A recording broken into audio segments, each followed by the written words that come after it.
Indemnisation des chômeurs, de nouvelles règles mises en place dès juillet. L'indemnisation des demandeurs d'emploi reste l'une des préoccupations du gouvernement français. L'exécutif est prêt à faire évoluer les choses plus favorablement. Mais les pistes envisagées sont fortement critiquées par les syndicats. État des lieux. Le gouvernement favorable à la réforme de l'assurance chômage. Les demandeurs d'emploi français espèrent un réel changement du côté de l'assurance chômage à laquelle ils peuvent prétendre. Quoi qu'il en soit, les négociations entre partenaires sociaux se sont soldées par un échec cuisant. Malgré cela, le gouvernement ne compte pas en rester là.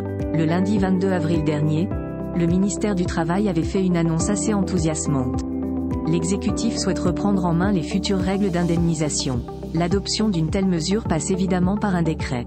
Aux dernières nouvelles, celui-ci devrait voir le jour d'ici le 1er juillet 2024. Une suite logique à l'échec des pourparlers entre partenaires sociaux il y a 2 semaines. Les négociations n'ont pas abouti à une solution durable pour l'emploi des seniors. Un sujet chaud qui alimente les débats politiques sur les médias et les réseaux sociaux. De son côté, le ministère du Travail affirme qu'une mesure n'a pas encore été prise. Autrement dit, la page est encore blanche. Catherine Vautrin, ministre du Travail, de la Santé et des Solidarités se rapprochera des partenaires sociaux avant de prendre une décision. Un scénario qui pourrait avoir lieu dès cette semaine.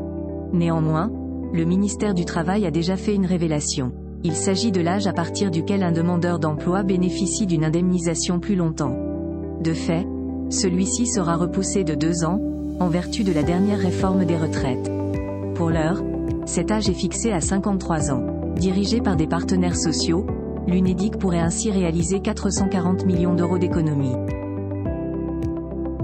Des syndicats contrariés. Gabriel Attal, Premier ministre, a déjà avoué qu'il était pour le changement des règles d'affiliation de l'assurance chômage. Pour l'heure, l'indemnisation entre en vigueur uniquement après avoir travaillé 6 mois dans les 24 derniers mois. L'une des pistes envisagées par le gouvernement serait de raccourcir cette période, 12 mois, par exemple. Les syndicats, quant à eux, font grise mise. Lors d'une récente entrevue, Denis Gravouille, membre du bureau confédéral de la CGT, Confédération Générale du Travail, avait dénoncé un passage en force permanent du gouvernement concernant l'assurance chômage. Or, l'exécutif avait déjà annoncé une éventuelle loi visant à reformer les règles d'indemnisation pour les demandeurs d'emploi. Pour mémoire, il s'agira d'un décret de carence dont l'objet est de concourir à l'atteinte du plein emploi tout en favorisant le retour rapide en emploi des chômeurs indemnisés. De fait, l'histoire se répète. En 2019, le patronat et les syndicats avaient perdu le bras de fer contre l'exécutif.